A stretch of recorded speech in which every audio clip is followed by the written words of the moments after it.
Hi friends, welcome to lifestyle by Priya. நம்ம எவ்வளோ தான் அமௌண்ட்டு சேவ் பண்ணாலுமே நம்ம வந்து திடீர்னு அமௌண்ட்டு சேவ் பண்ணுறத நிறுத்திடுவோம்.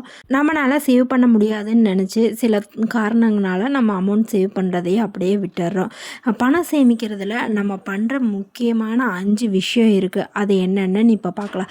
ஃபஸ்ட்டு நம்ம என்ன பண்ணுறோன்னா, மணியை பாதியில் சேவ் பண்ணுறதை அப்படியே நிறுத்திடுறோம். எப்படின்னா, இப்போ லாங் டேமுக்கோ இல்லை ஃபிக்ஸ்டு டெபாசிட்டுக்கோ ஒரு அமௌண்ட் எடுத்து நம்ம சேவ் பண்ணி வச்சுருப்போம்.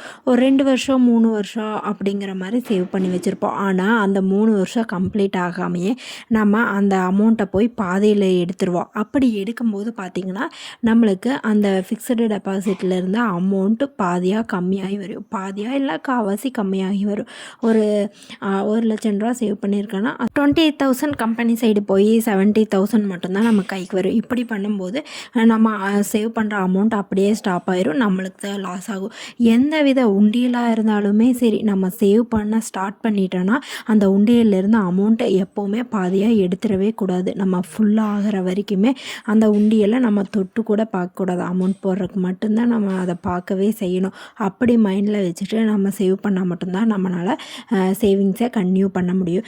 செகண்ட் விஷயம் என்னென்னா, நம்ம பட்ஜெட் மெத்தடில் வந்து போட்டு வச்சுருப்போம் கால்குலேஷன். இந்த மாதிரி இப்போது 50% சேல்ரி வருது அப்படின்னா நம்ம அதில் 30% வீட்டு செலவுக்கு, 20% வந்து சேவிங்ஸ்ன்னு போட்டு வச்சுருப்போம். அந்த பட்ஜெட்டை வந்து எப்போவுமே நம்ம மாற்றிடவே கூடாது. ஏதோ ஒரு காரணத்தினால இல்லை அனாவசிய செலவுனால இந்த மாதிரி கூட நம்ம அந்த 20%லேருந்து பாதியாக கம்மி பண்ணிடவே கூடாது. அந்த 20% அப்படிங்கிறது எப்போவுமே ஃபஸ்ட்டாக சேல்ரி வந்தோடனே ஃபஸ்ட்டு நம்ம அந்த 20% அமௌண்ட்டை எடுத்து சேவிங்ஸ் வச்சுட்டு மற்றது தான் பார்க்கணும். எக்ஸ்ட்ரா நம்ம அந்த 20%லேருந்து மறுபடியும் 10% ஆட் பண்ண தான் பார்க்கணுமே தவிர அதிலேருந்து எப்போவுமே லெஸ் பண்ணிடவே கூடாது. ஏதோ ஒரு சுச்சுவேஷன் வரும் கண்டிப்பாக நம்ம எடுக்கிற மாதிரி. ஆனால் எந்த ஒரு சுச்சுவேஷனுக்கு வேண்டி சேவிங்ஸ் அமௌண்ட்டை எடுத்துடவே கூடாது. எமர்ஜென்சிக்கு என்ன பண்ணுறதுன்னு கேட்பீங்க. நீங்கள் வந்து 20% சேவிங்ஸ், எமர்ஜென்சி சேவிங்ஸ் வந்து தனியாக ஒரு 10%, 5% அந்த மாதிரி எப்போவுமே வச்சுக்கணும். சேவிங்ஸில் போய் நம்ம எமர்ஜென்சி செலவுக்கு சேவிங்ஸ்க்கு வச்சுருக்கோம் அப்படிங்கும்போது அது கண்டிப்பாக ஒரு நல்ல சேவிங்ஸாகவே இருக்காது. நம்ம கன்டினியூவாக சேவிங்ஸு கொண்டு போக முடியாது. தேர்டு பாயிண்ட் பார்த்திங்கன்னா என்னென்னா, ஒரு சேவிங்ஸ் கோல் நம்ம வச்சுருப்போம். இந்த அமௌண்ட்டெல்லாம் நம்ம சேவ் பண்ணணும், இப்போ இயர்லி வைஸ் நான் எவ்வளோ அமௌண்ட்டு சேவ் பண்ணிடணும் அப்படின்னு மைண்டில் ஃபிக்ஸ் பண்ணிவிட்டு நம்ம சேவ் பண்ணும்போது கண்டிப்பாக அந்த அச்சீவ்மெண்ட்டை நம்ம ஃபினிஷ் பண்ணுவோம். அதே சமயம் சேவிங் கோலில் வந்து எப்போவுமே நம்ம ஸ்கிப் பண்ணிடக்கூடாது.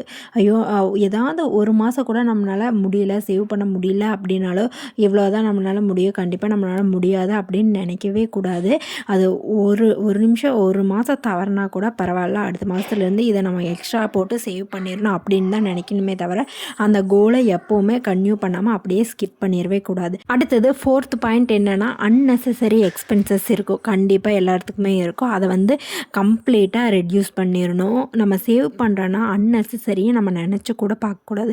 தேவையில்லாத ஷாப்பிங் செலவு, அப்புறம் ஷாப்பிங் பண்ணுறதா இருந்துமே ரொம்ப போய் ஷாப்பிங்கில் மூழ்கிடக்கூடாது.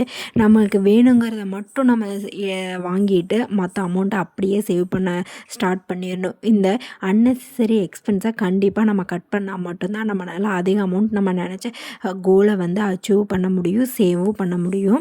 அடுத்தது லாஸ்ட் விஷயம் என்னன்னா, எல்லாத்துக்கும் இது தெரிஞ்ச விஷயந்தான். மேக்ஸிமம் பண்ணுற எல்லா தப்புமே இதில் தான் இருக்குது.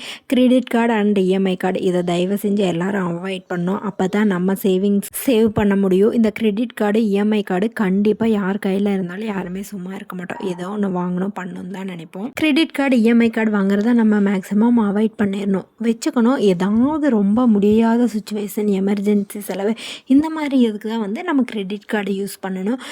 இல்லை ஒரு ஆஃபர் போடுறாங்க, டிஸ்கவுண்ட் இருக்குது, இதுக்கெல்லாம் நம்ம யூஸ் பண்ணிட்டோன்னா கண்டிப்பாக சேவ் பண்ணவே முடியாது.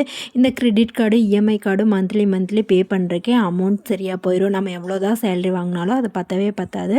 அதனால் ஆடம்பர செலவையெல்லாம் விட்டுட்டு இந்த 2026லேருந்து நம்ம இவ்வளோ சேவ் பண்ணணும்னு ஒரு அச்சீவ்மெண்ட், ஒரு கோல் செட் பண்ணி அதை அச்சீவ் பண்ணுறதுக்காக சேவிங்ஸு சேவ் பண்ணுங்கள். கண்டிப்பாக உங்களாலேயும் சேவ் பண்ண முடியும். இந்த வீடியோவோட எண்டுக்கு வந்துட்டோம். இந்த வீடியோ உங்களுக்கு பிடிச்சிருக்குன்னு நான் நம்புகிறேன். யூஸ்ஃபுல்லாகவும் இருக்கும்னு நான் நம்புகிறேன். உங்களுக்கு பிடிச்சிருந்தா, யூஸ்ஃபுல்லாக இருந்தால் ஒரு சின்ன லைக் பண்ணுங்கள். நம்ம சேனலில் எந்த மாதிரி வீடியோஸ் போடலான்னு உங்களுக்கு ஏதாவது ஐடியா இருந்தாலும் அதையும் கமெண்ட்டில் சொல்லுங்கள். இப்போ வரைக்கும் நம்ம சேனலை சப்ஸ்கிரைப் பண்ணாமல் பார்த்துட்டு இருந்தீங்கன்னா மறக்காமல் சப்ஸ்கிரைப் பண்ணிக்கிங்க. இனி ஒரு இன்ட்ரெஸ்டிங்கான வீடியோவில் பார்க்கலாம். தேங்க்யூ ஃபார் வாட்சிங். பாய் பாய்.